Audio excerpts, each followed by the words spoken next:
Alors le thème proposé par le Père Bernard, ce que les parents attendent de leur paroisse pour leurs enfants.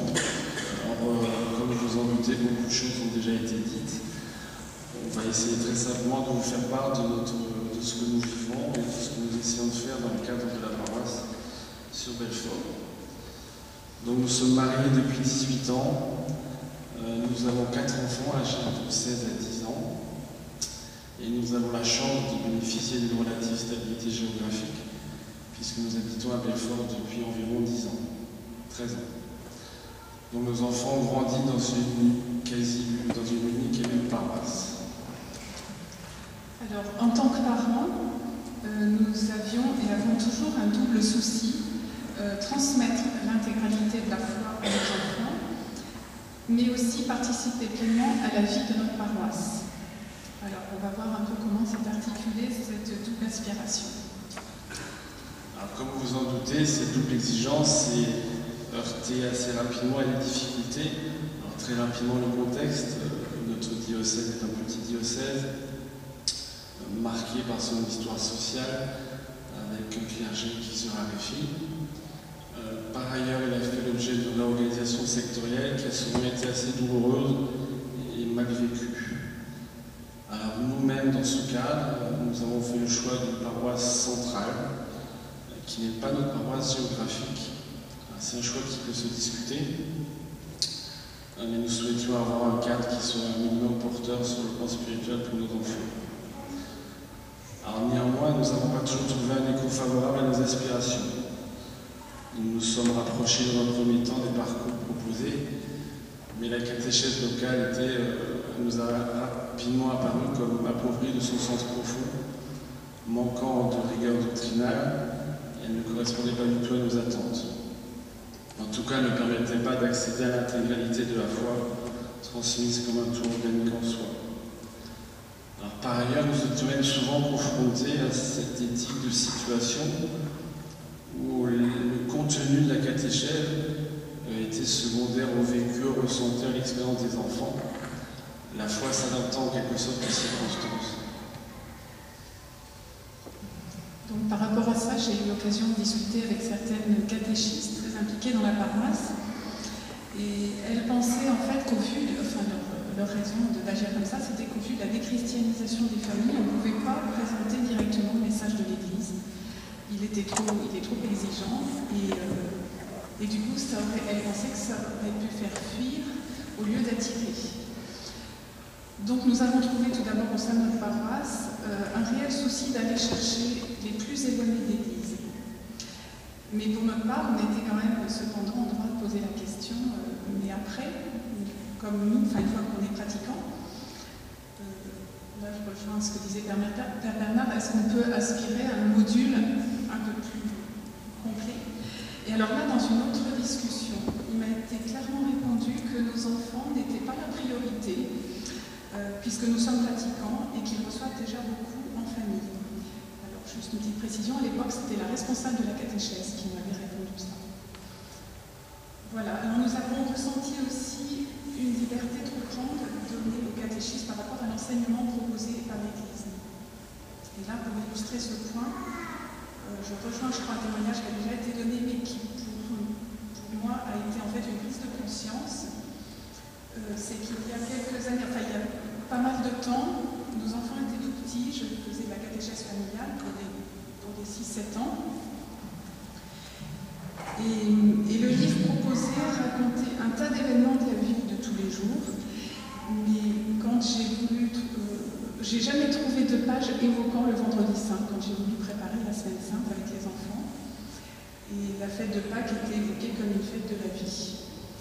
Donc, bon, j'étais peut-être un peu naïve à l'époque, mais n'empêche que j'ai pris conscience, et nous avons pris conscience qu'on ne pourrait pas s'appuyer uniquement sur la catéchèse paroissiale pour transmettre la foi à nos enfants. Mais alors là, on peut dire que le Seigneur veille, parce que l'année suivante, nous avons déménagé à Belfort, donc on pourrait se demander, à l'époque, on se disait, bon, on part un peu dans un trou. Mais en fait, la Providence a fait que cette année-là, nous avons rencontré les Dominies. Voilà, on s'était rapprochés puisqu'on n'est plus qu'à 100 km du foyer de Célestin. Alors, deuxième point, là aussi on en a déjà parlé, les sacrements sont souvent proposés très tardivement, en tout cas trop tardivement, alors que la maturité spirituelle, ou en tout cas l'ouverture spirituelle des enfants, leur permettrait d'accéder beaucoup plus tôt à la grâce sacramentelle.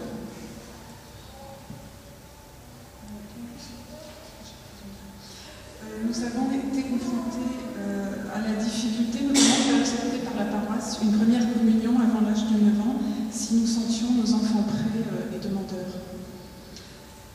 D'autre part, le sacrement du pardon est présenté comme un temps de rencontre avec le prêtre, où l'on exprime ce que l'on ressent après la lecture d'un passage d'évangile, la notion d'aveu et de péché étant relative ou absente.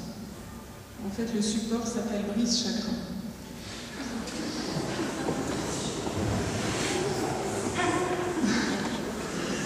Donc, pour la profession de foi, alors qui n'est pas là un sacrement, nous avons découvert que les enfants étaient amenés à composer leur propre credo. Donc là aussi, ça voilà.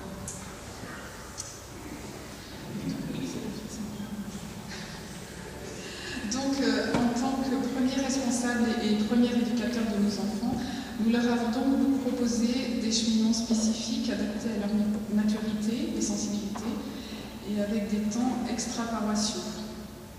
Donc nous n'avons pas hésité à faire des kilomètres pour les emmener aux enfants adorateurs à Célestin et à d'autres activités de midi. Alors c'est vrai que se poser la question, ça sous-entendait une réorganisation, parce qu'en fait il fallait consacrer le mercredi après-midi à ça. Personnellement, à chaque rentrée, je prie Notre-Dame-des-Neiges pour que le mercredi après-midi soit libéré complètement pour pouvoir emmener les enfants célestins. Et en fait, ça s'est à chaque fois réalisé. Et un autre petit point, c'est qu'il y a eu des moments plus difficiles, par exemple après la naissance de notre quatrième, où j'étais un peu fatiguée. Et c'est reposé la question de refaire tous ces trajets, et je parlais avec Dominique, j'ai dit, en fait, c'est pas très sérieux. D'ailleurs, on nous prend un peu pour des fous à Belfort, parce que faire 200 km dans l'après-midi, bon, pour aller à une adoration, c'est un peu... Et Dominique me dit, si, il faut que tu continues. C'est l'avenir spirituel de nos enfants qui est en jeu. Donc, je suis repartie, j'ai fait mes kilomètres. Et en fait, je voulais dire aussi que dans la transmission de la foi, l'importance du jamais rien sans l'autre.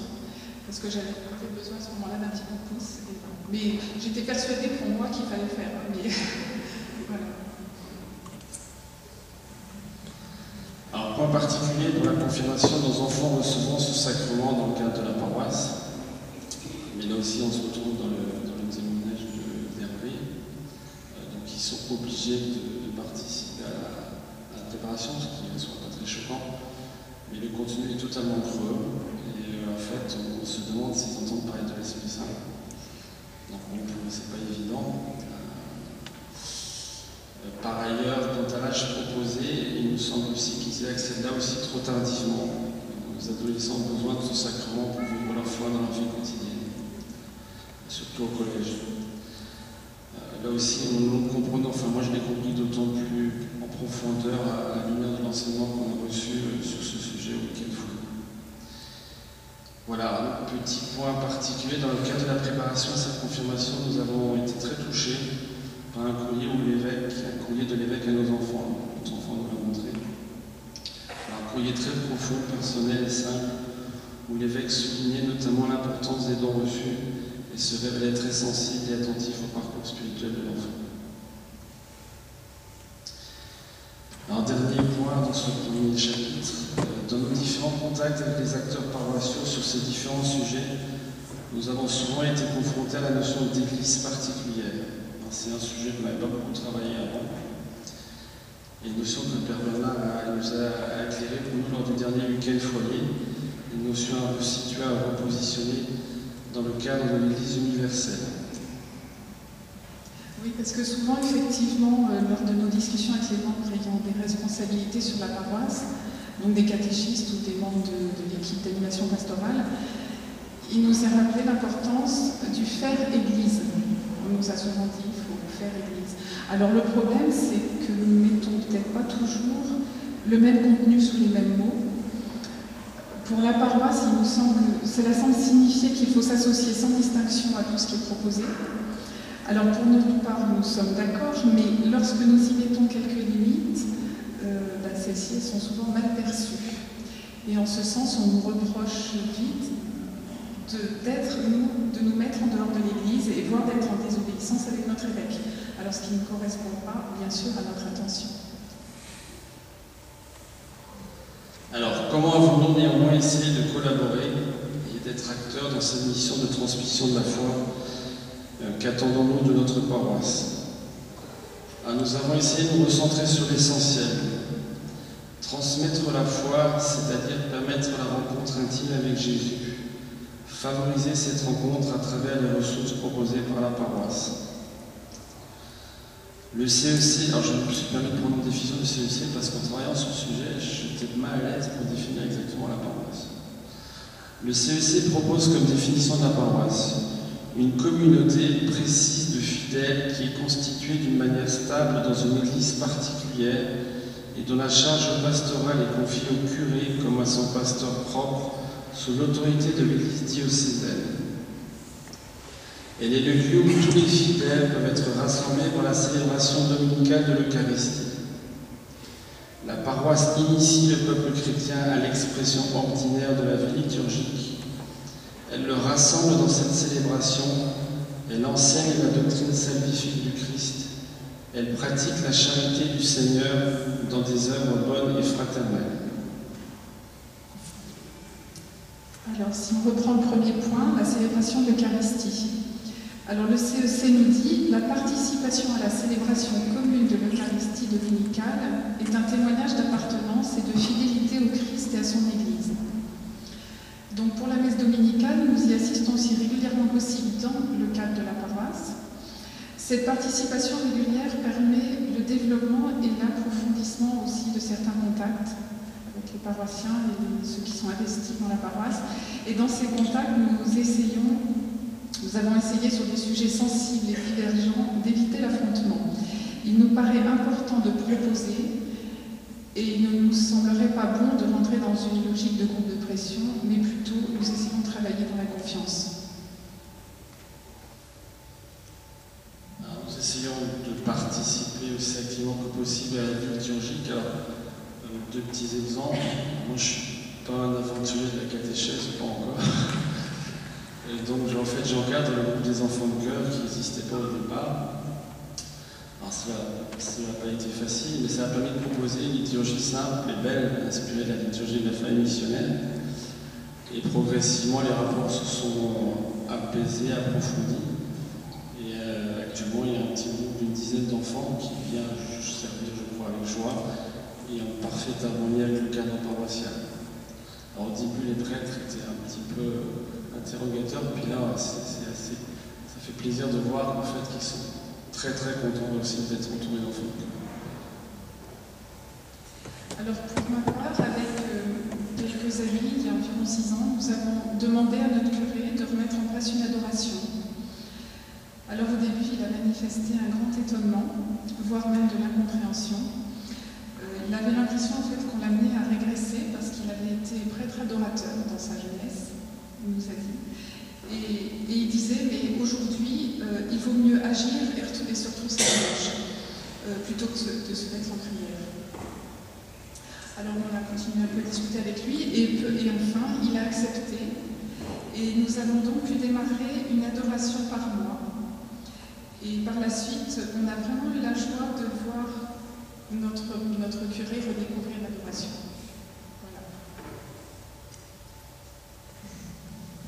Deuxième point, la catéchèse. Comme nous l'avons dit, nous souhaitons que la catéchèse transmette l'intégralité de la foi dès que les enfants sont réceptifs pour les initier à la plénitude de la vie chrétienne. Donc, comme vous l'avez compris, nous avons eu recours à des enseignements que nous considérons comme féconds, mais qui n'ont pas été donnés dans le cadre paroissial. Alors, par la suite, nous avons essayé de collaborer avec la famille missionnaire pour permettre l'exercice de l'apostolat dominique pour un éveil à la prière pour les enfants. Alors, pour cela, nous avons tout d'abord rencontré notre curé avec un couple d'amis. Et celui-ci a été ouvert à cette idée, ayant le souci de permettre l'expression des différentes tendances et sensibilités sur la paroisse. Mais il nous a tout de suite dit qu'il devait soumettre cette idée à son équipe d'animation pastorale. Donc, les choses se compliquent. Nous sommes dans un deuxième temps. Nous avons rencontré l'EAP avec Sœur Caroline et Sœur Gemma pour une première prise de contact. Et nous avons assez vite ressenti des réticences.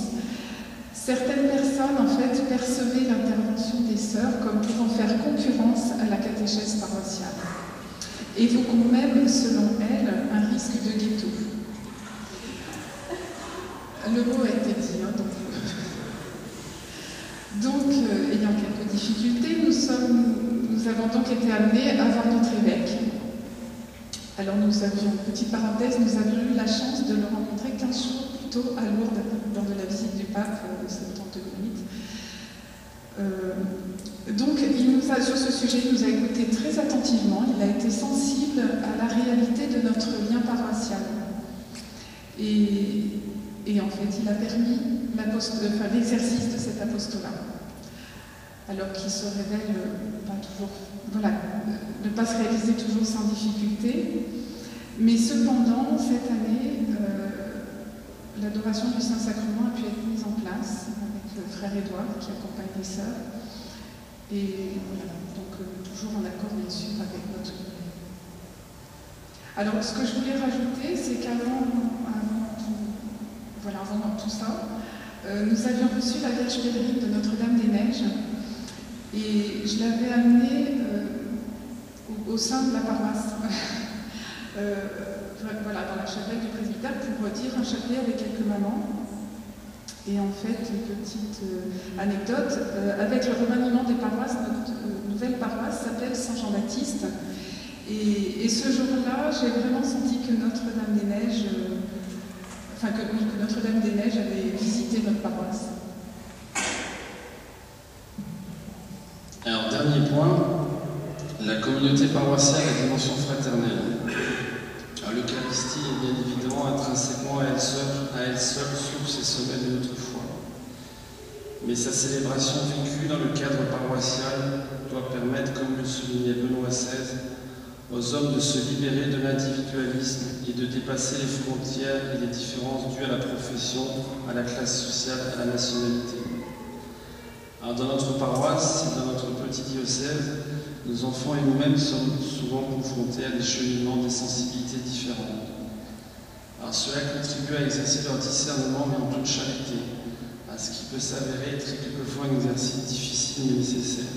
Alors, je dis que c'est difficile parce que ça a donné lieu quelquefois dans le cadre conjugal ou familial à des discussions quelquefois pas simples, l'un étant plus sensible à la dimension de vérité, l'autre à la dimension de charité. Donc face à tel comportement qui pose des questions, tel ou tel propos. La conjugaison quelquefois difficile mais nécessaire et éducatrice entre l'exigence de vérité et de charité. Il nous semble bon d'essayer de s'enrichir des idées des uns et des autres, dans la vérité bien sûr, en ne perdant pas de vue l'essentiel et en se respectant. Ne pas se perdre dans des querelles stériles dans lesquelles nos sensibilités humaines ont tendance à nous projeter.